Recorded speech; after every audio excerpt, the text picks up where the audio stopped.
A very warm good morning to everyone. My name is Vritika Arora, a very proud alumni of Triple MBA batch 2017-2019. I welcome you all to our today's webinar on infrastructure financing in India. It is a great honor for me to be a part of this series, The Rohar, where industry experts interact and share their experiences and knowledge. So today we have Mr. Akshay Dadda with us. Sir is a working professional with almost 10 years of working experience in finance sector. Sir has worked with Bank of Baroda, State Bank of India, Reserve Bank of India, and currently working with India Infrastructure Financing Company Limited as a deputy manager. Sir is an alumni of MBA batch 2009-2011 with strong academics record.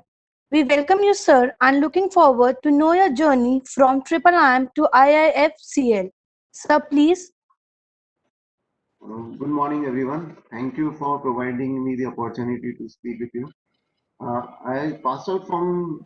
Good morning. My name is Akshay Reddy. I passed out in 2009 from Triple IM.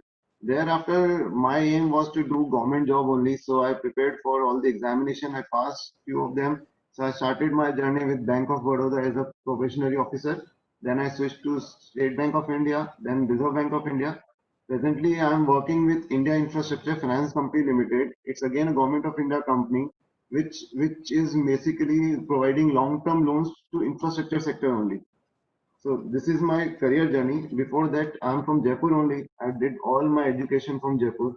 I passed out from St. Xavier's, then Commerce College, and then Triple IM. So this is basic about my journey.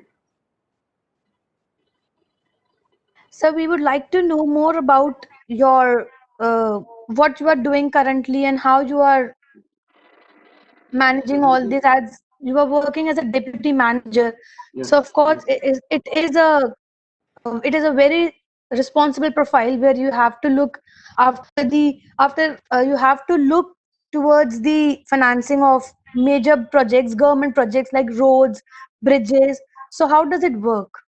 yeah. Basically, I'll tell you about my company, what our company does. Company do. Our company basically provide long-term finance to infrastructure sector like roads, airports, ports, power plants, renewable energy. You name any major road like Delhi Highway, Delhi Jaipur Highway, Mumbai Worli Sea Link, any road. IFCL has provided funds to that. Even airports, you see Delhi Airport, Mumbai Airport, we have provided funds. Major ports, Mumbai Port Trust, everywhere IFCL funding is there. So presently, I'm handling stress asset, which you also say NPAs. So I'm handling NPA asset of more than 3,500 crore as present. I'm handling that of ICL. If you go by project cost, that will be into 20 times you say. So 60,000, almost more than 60,000 crore projects we are handling at present. So I'm basically handling stress asset, how to deal, how to get recoveries, how to go legal action. So this is my basic work at present in it. So one more question I would like to Yes, ask, yes, yes, since there is a high risk of NPA in segment you deal with, so yes. does it create any pressure on organization while it disperse loan to such big projects? Yes, to some extent, because since we are into a specific field, specific sector, which is very risky sector, because we are giving huge amount of loan. If any one loan even turns to NPA, it will create a huge pressure on your balance sheet. Presently, we are also suffering from high NPA ratios, but to overcome it, there are two ways. Either you reduce NPA or you increase your funding. Even if you reduce your NPA, you get recoveries. Those amount has to be invested again, because if amount is lying vacant, that also that also bear cost. So we have to pay interest to our depositors or bondholders. We are not able to take deposit, but to bondholders we have to pay. So cost we are incurring. So only way to get out this situation of high NPA is to lend more and more to more and more projects. So we are becoming more cautious, but anyways we have to fund. So we are going ahead with funding projects also again. So another question is, Yes. since India is the fastest growing economy in the world, so what changes do you think government needs to make in its policies as per infrastructure financing is concerned? Government has recently taken so much measures. Also, their main focus is on infrastructure sector only. This aspect, I have prepared a presentation. in which I will cover this aspect of what measures has been taken by government in that. So this aspect I will cover in that presentation, if it is okay with you. Okay, let's then see your PPT, sir. Let's begin with the presentation. Yeah.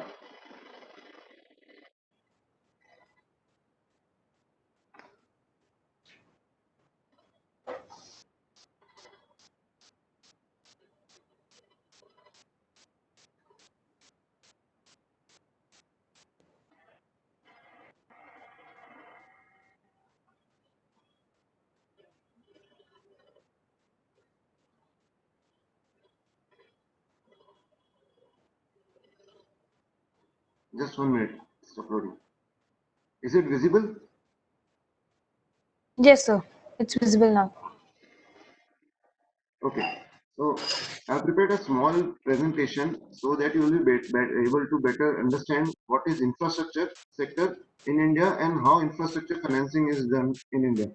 So first of all, in order to do infrastructure financing, you must be aware what is infrastructure sector. So I have tried to explain what is infrastructure and what are various subsectors of infrastructure in that.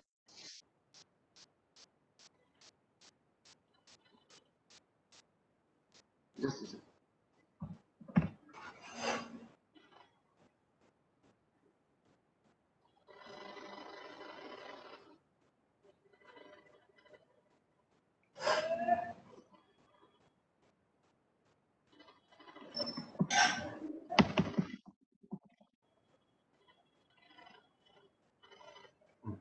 What is infrastructure sector?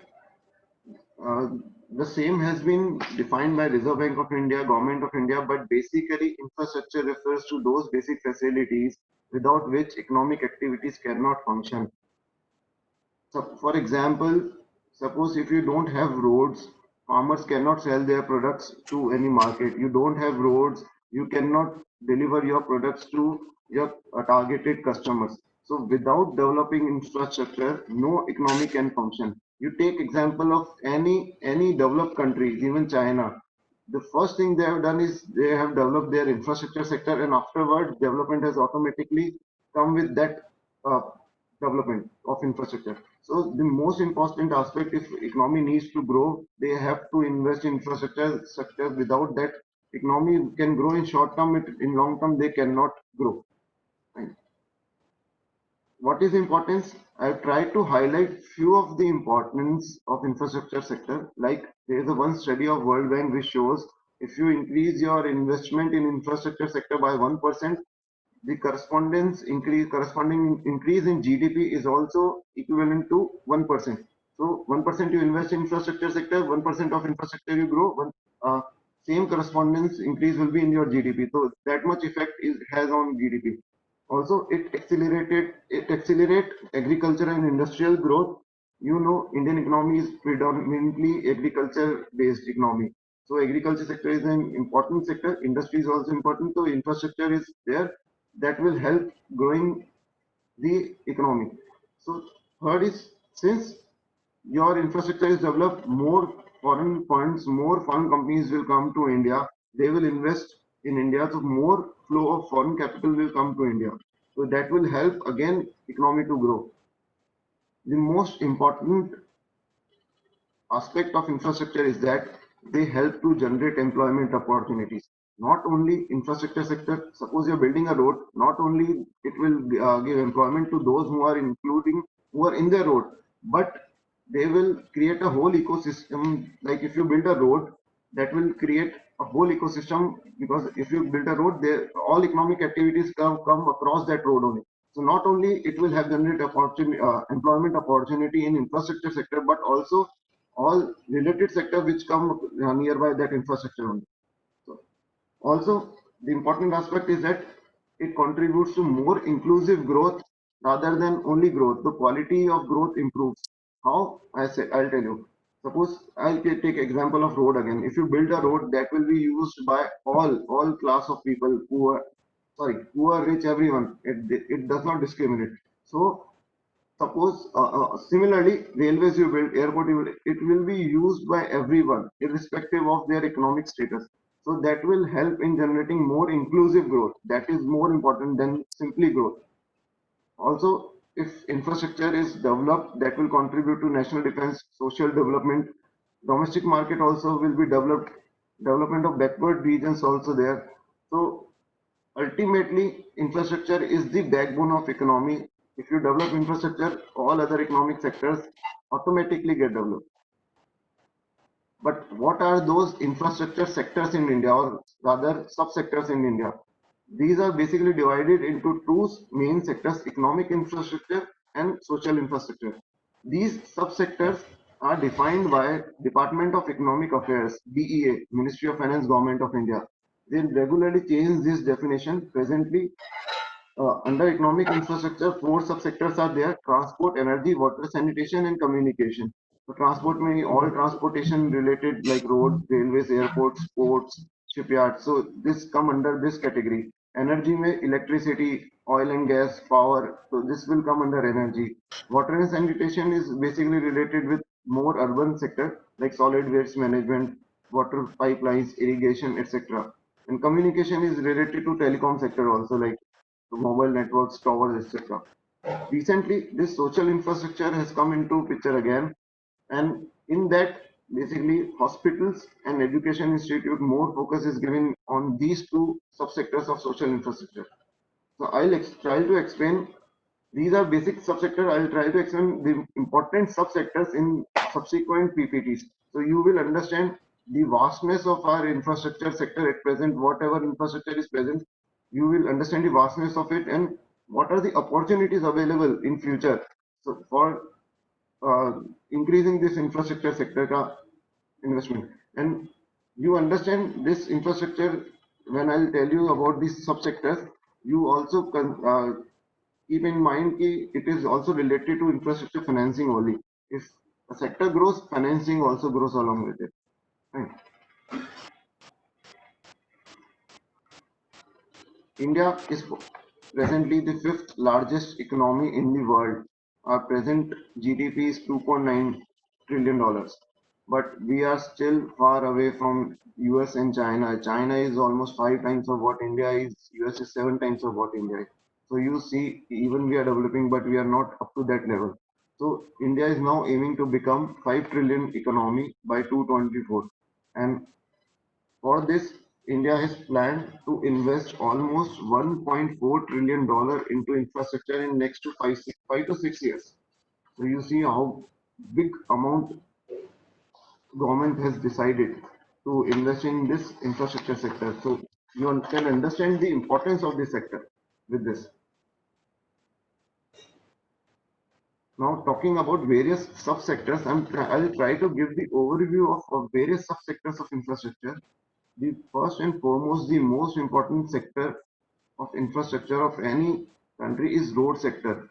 If you develop a road, the whole vicinity near across the road get developed. I'll give you small example which you can relate since you are from Jaipur. So earlier, many years back, Malinagar was a jungle area, almost a jungle type area. No, few people used to live there. But since this JLM road has been developed, you see the transformation in that area. So with this, you can understand if a highway is built or road connectivity is provided, whole economic activity is developed nearby that road. So this is the most important aspect of any infrastructure sector.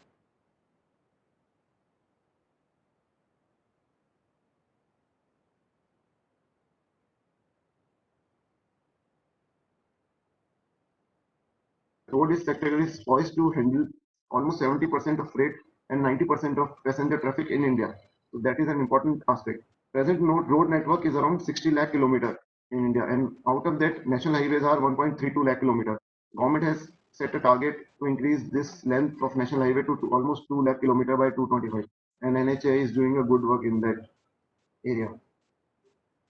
Also, how we are progressing, it's we can see from this road construction earlier was used to be around 17 to 18 kilometers per day, but now it has increased to almost 30 kilometers per day. In last slide, I told the government will be investing almost 1.4 trillion on infrastructure sector. Of that, or 1.4 trillion equivalent to almost 104 lakh crore rupees in rupee terms. So of this, almost 19 to 20%, 19.6 lakh crore, 19 to 20% will go to road sector. So this shows the importance of this sector. The major project in this sector is Bharatmala project, where government had targeted to cover all four metros in India, all for Delhi, Mumbai, Chennai, and Kolkata. So that is the biggest project in India in terms of road sector. Next is railway sector, which is the third largest network in the world, largest passenger carrier in the world, fourth largest freight carrier in the world. However, only 46% of railway tracks are electrified. So there is so much scope still for 54% need to be electrified. And government has a set target of 100% electrification. Other problem in railway sector is no high speed rail. But recently government has come with a new project bullet train, and also high speed trains are also being tried. So there's ample opportunity for infrastructure financing in railway sector also. Government has set a target of 13.7 lakh crore to be invested in railway sector in next 6 years. Next is airport sector, or you say aviation sector. It is the third largest aviation market in the world. Government has set a target to become second largest, to get India second largest aviation market. Presently, we have 136 airports under Airport Authority of India and 6 run by private players. Majorly Delhi, Mumbai, Hyderabad, these are run by private players. Government has targeted 100 more airports to be made operational by 23-24 under Udan scheme that recently been announced. 6 airports to be developed under PPP mode. Whenever I say PPP, it means public-private partnership. What does it mean? Ki government is the enabler, or government agencies are the enabler, and private are the implementing agencies. For example, National Highways. NHAI is the authority which helps private people who are investing in road in construction of the road. So private will be constructing the road, NHAI will be they will be acquiring the land, taking all clearances. So this is a combination of both where government agencies and private are involved. So 6 airports will be developed under PPP mode. Of these 6 airports, one of the airport is Jaipur Airport also. So our Jaipur Airport is under PPP mode. They are developing under PPP mode. Also, government has set a target of doubling the fleet of aircraft from 680 to 1200, almost double their target. And investment target is 1.4 lakh crore in next 6 years. Port sector or shipping sector. It is important because it contributes almost 95% of India's trade by volume and 68% in terms of value. So majorly all trade are done through sea route only, on international trade. Presently, India has 12 major ports and 200 minor ports. So still that much ports we have, but still not sufficient to, but still overall 60% capacity only we are utilizing. So that is a challenge for us. We require to use 100% capacity utilization should be done. Also, even we have 12 major ports, 200 minor ports, our share in global trade is only 0.9%. So that need to improve if economy has to grow. The sector suffers from higher logistic cost, turnaround time, connectivity issue, and other aspects as well. The major project under in this segment is Sagarmala project, where government will be developing all ports and major and minor ports, and also developing new ports in coastal region of India. In digital infrastructure, infrastructure is not only physical, but it again now become digital also. Like basically telecom sector comes under this digital infrastructure sector. Second highest mobile subscriber in India in the world, highest is in China. Overall telephone density is 90%, still 10% to be achieved. Internet penetration is very less, 40%. It should be 100% because everything is done now internet through internet only. Internet is made becoming an important aspect of any business. So penetration has to go up. The price of data is among the lowest in the world, as you know. The major project in this area is BharatNet, where government has planned to connect all 2.5 lakh gram panchayats through broadband connectivity. And next is introduction of 5G, this new technology is also coming. So 5G is very important aspect for India if you need to grow. You can see we were earlier under 2G, 3G, 4G. Speed was increasing day by day. Better connectivity is there.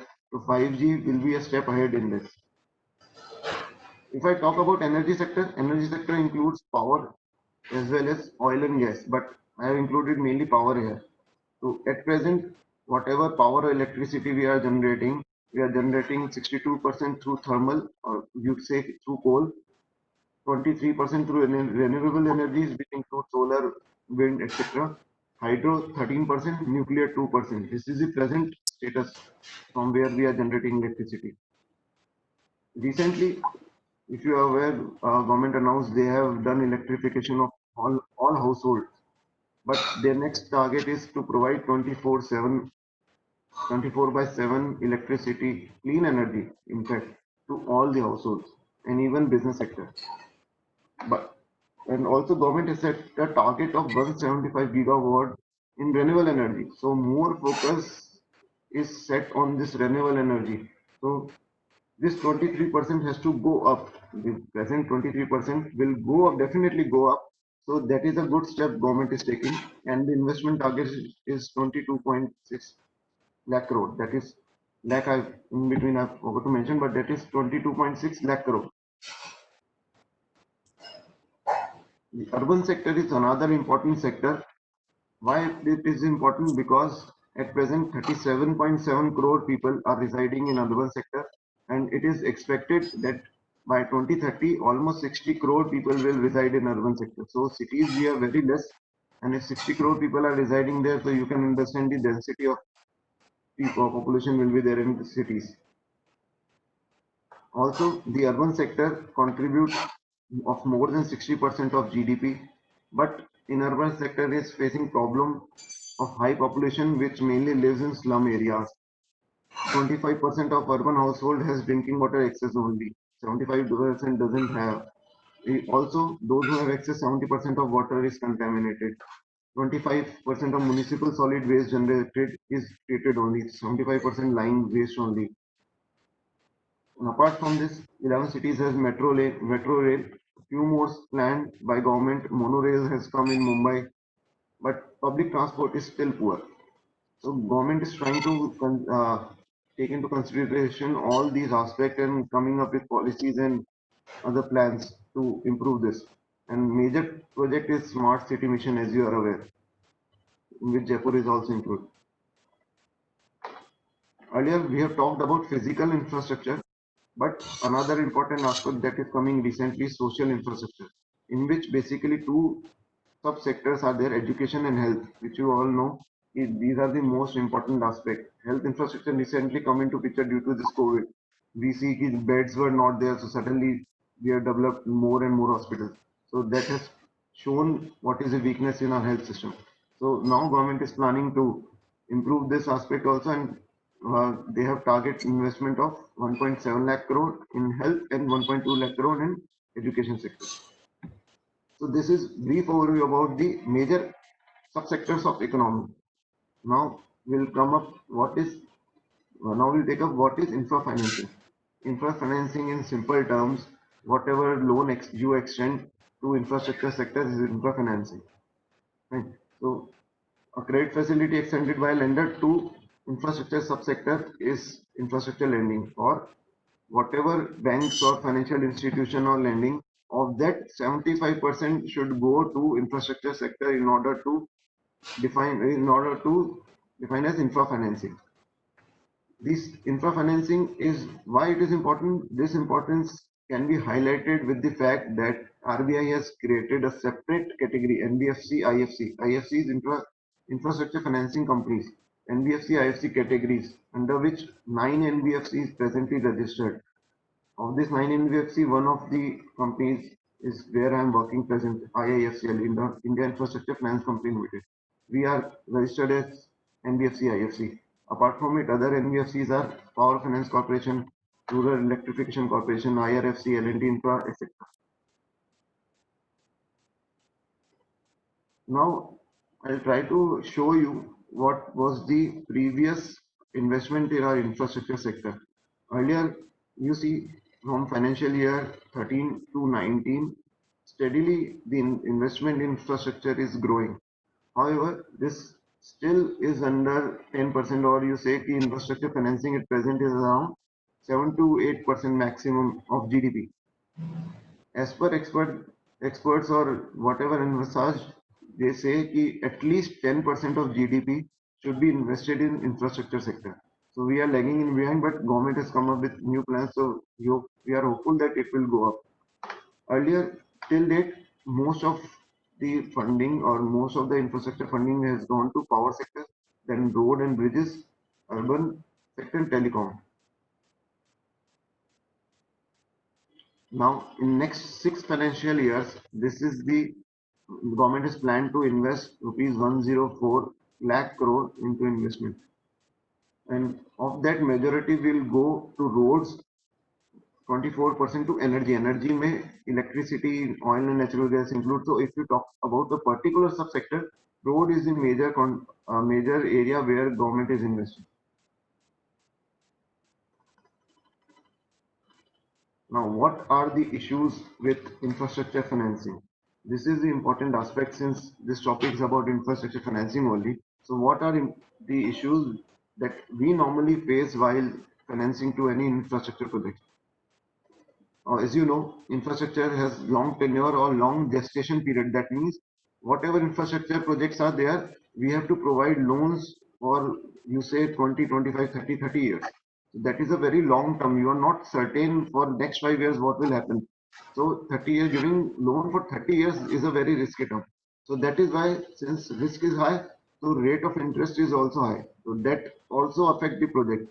We are charging like normal infrastructure project road. Since I'm looking more of a road projects, so I'm giving you examples of roads. So road projects, we are giving loan of around 13, 14, 15%, not less than 12, 13%. So rate of interest you can see that is very high. So that also create unnecessary issues in infrastructure financing. Second issue most we are facing is land acquisition and environment clearance. Any sector you take, this is the major problem which government need to address and they are addressing. Third, bond market is not developed. Why a bond market is important? Bond market is important because companies who are into infrastructure sector, they can raise funds at cheaper rate. Banks are providing 12, 13%, but they can get from bond market as 6, 7, 8%. So that is not developed that much. There is no exit route. If you invest in infrastructure sector, you're stuck. Either you lose everything or recovery is very less. So there is no exit route as such if you are going into infrastructure sector. Very slow dispute resolution mechanism. Suppose there is a dispute between the contractor and the authority. This dispute resolution take years. Similarly, recoveries are very slow or less. Suppose we are given 1,000 crore project for funding, recoveries is hardly around 5, 10%, 20%, 30% maximum. So majority we have to write off. So only recoveries are very less in this sector. Financial and non-financial issues. Recently, you have heard NBFC sector, housing finance sectors. There, NBFC there is so much stress. Even Island FS का fiasco you have heard about. It has been referred to NCLT. So NBFCs as such has been affected by this recent economic recession or recess slowdown. It's not recession but slowdown. So now NBFCs are not extending, or even banks are not extending that much funds to infrastructure sector.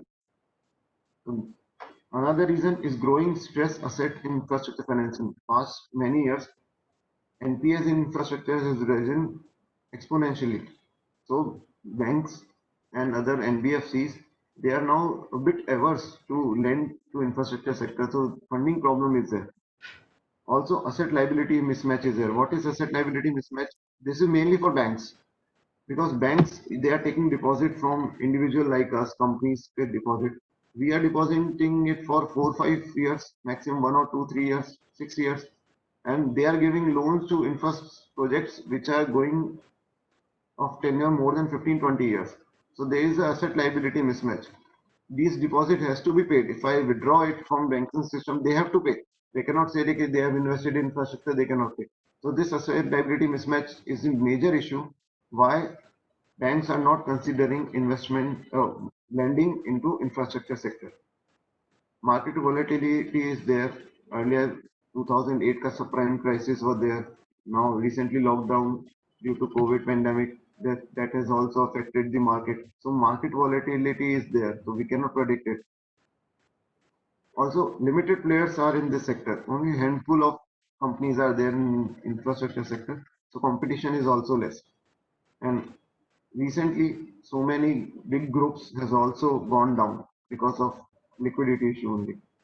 Regulatory issues are also there, like RBI regulations are there. Even if one day default is there, you have to make it NPA. Second, suppose after second day it clears, it will still become NPA only because one day default is there, it will become NPA. So that will create unnecessary issues also. And next is insufficient knowledge and appraisal skill. This is the important aspect you should understand. All the project financing is done, but skill set, the skill of people who are involved in project financing is not up to the mark. They are not able to identify which project is good or not. So if you develop your skill set in project financing, you have high growth opportunities in your career also. And other emerging local and issues are there in infrastructure finance. Now we try to highlight what are the basic banking sector ka issues in infrastructure financing. If you see top chart,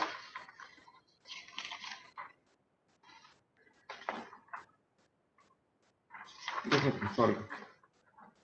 If you see topmost chart shows credit and deposit growth year on year. So you know NPA ratios has become NPAs are getting higher and higher day by day. So certainly the credit growth has come down. If you see SCB is scheduled commercial bank, all banks are included. So earlier, all banks are only major source to infrastructure sector, infrastructure financing. That is why I have taken this slide to highlight the slowdown is there in credit sector. So slowdown is there in credit growth also, but you see contradictory growth in deposits.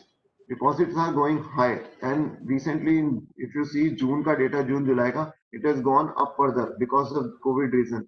People are depositing, keeping deposit into bank only. They are not investing. That is not good news for economy. Money need to be invested. It need not keep idle into banks.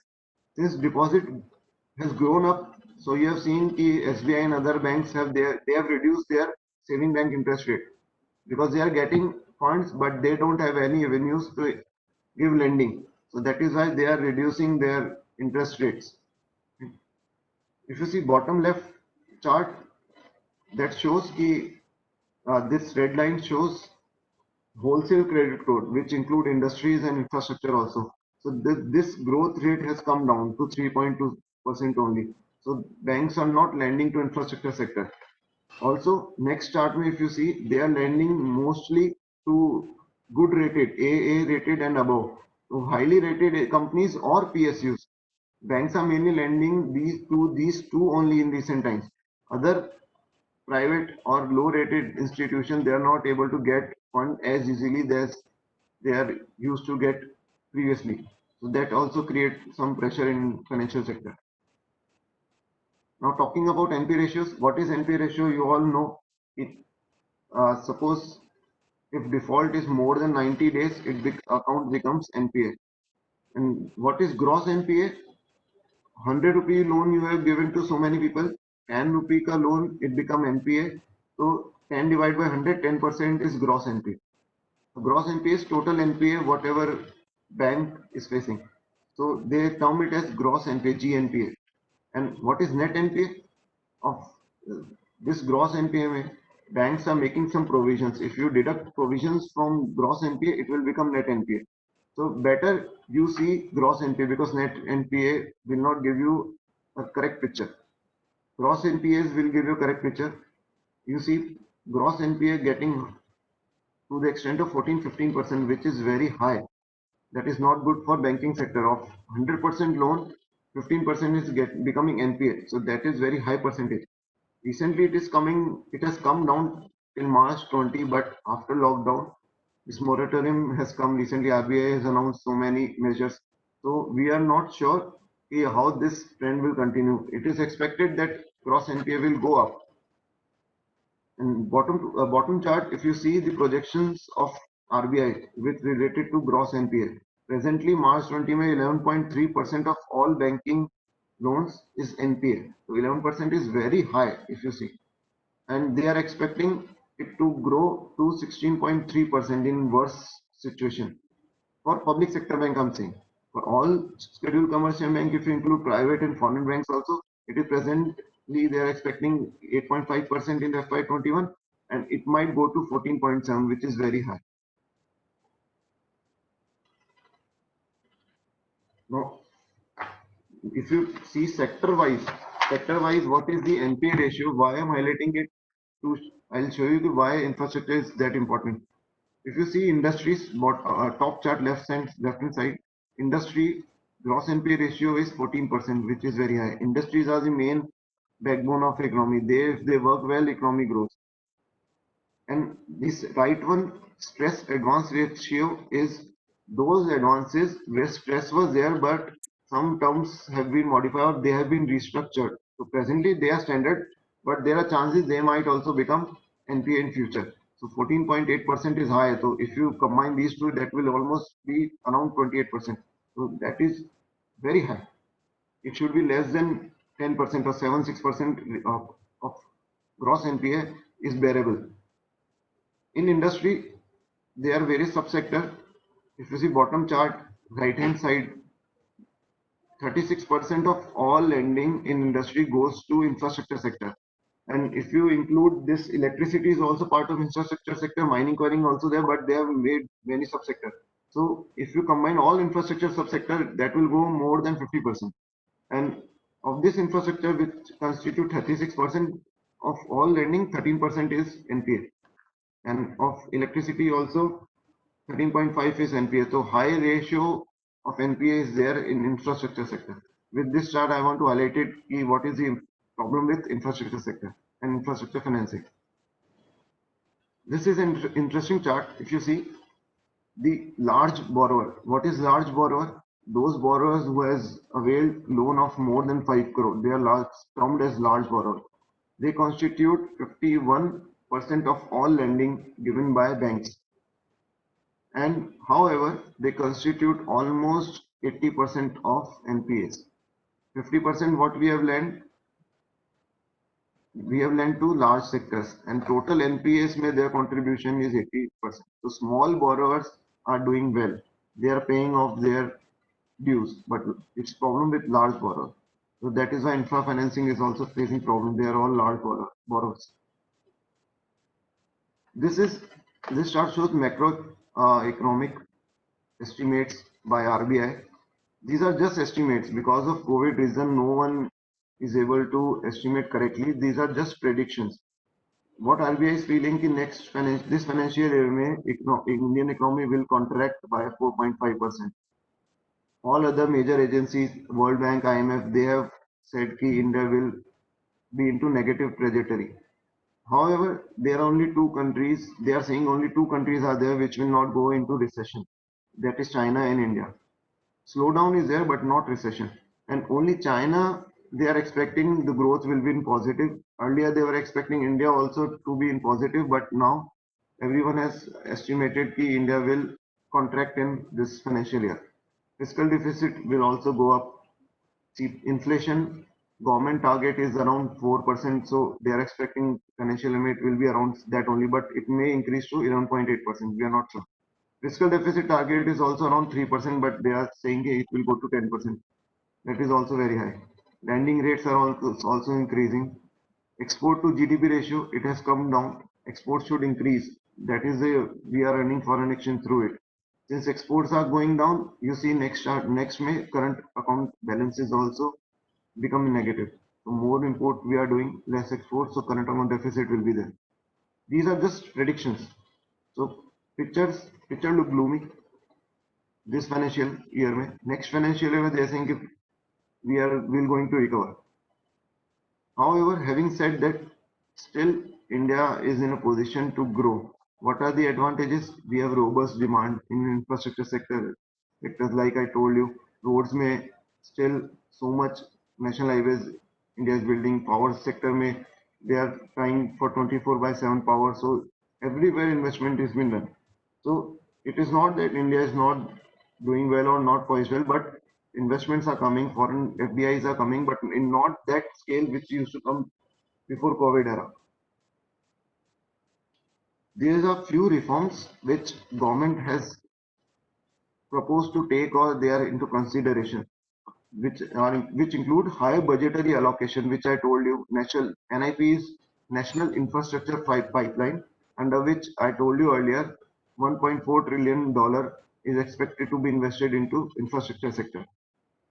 More private sector participation, PPP. Now infrastructure cannot run without private sector. Earlier government used to invest in roads and all, but now private sector participation is must. Private may I mean domestic as well as foreign investors.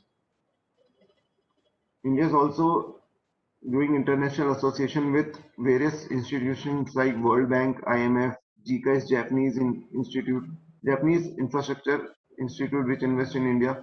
Also, one example I give you bullet train, where Japanese government has given all the loan at almost 0 or 0.1% rate of interest.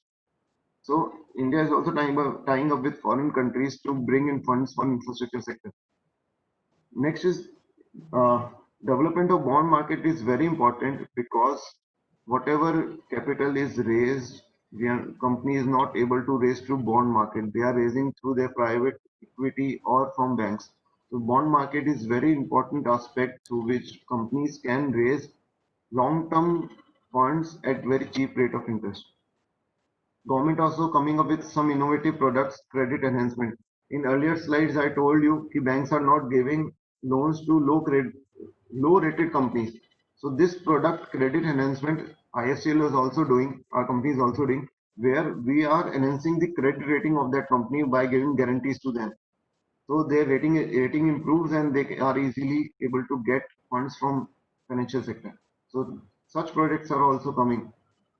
Revitalizing asset monetization like TOT. TOT is toll operate toll. This is example of road sector. I'll give you an example how it works. Suppose NHAI is build a road for 1,000 crore.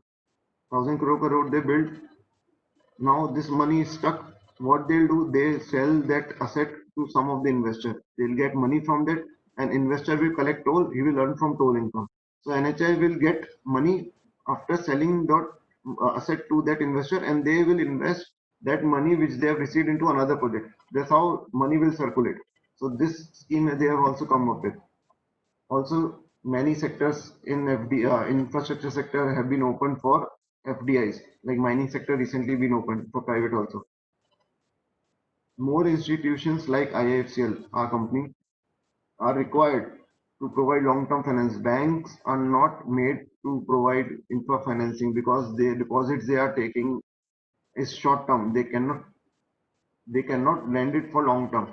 We we are not taking deposit, but IFCL has raised its deposits from bond market.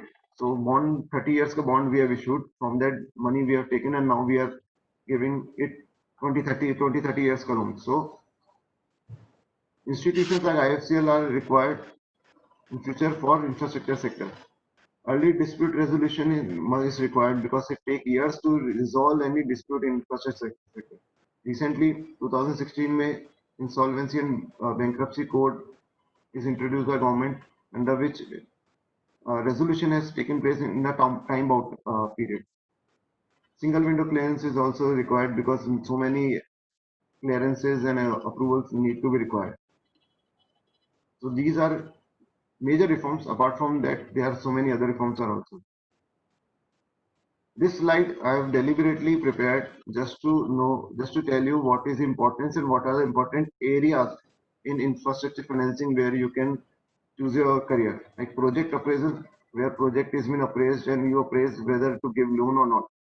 Syndicator is one who coordinate with all the lenders or help developer to raise fund. Stress asset manager or NPA management, which presently I am doing in this company. That is again a specific area. In ARCs, there's so much scope. You can join ARCs there in this field. You can become consultant in the sense that you can provide a expert knowledge in this area. You can start your own independent or you can join private company. Valuer, you can become valuer in the sense that whatever infrastructure project is there, you need to find out value of that project. So you can start your independent valuation or you can join some valuation company.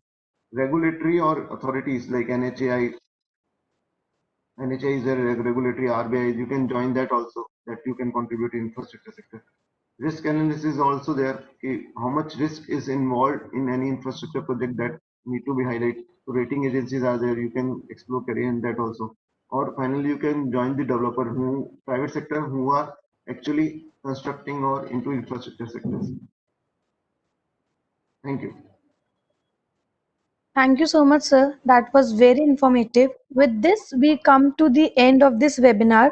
We would like to thank you, sir, for giving your precious time and your valuable inputs on infrastructure financing. I would also like to thank to the audience for attending this session. Hope to see many more of you in next webinar. Kindly grace us with your presence. Thank you so much. Thank you very much.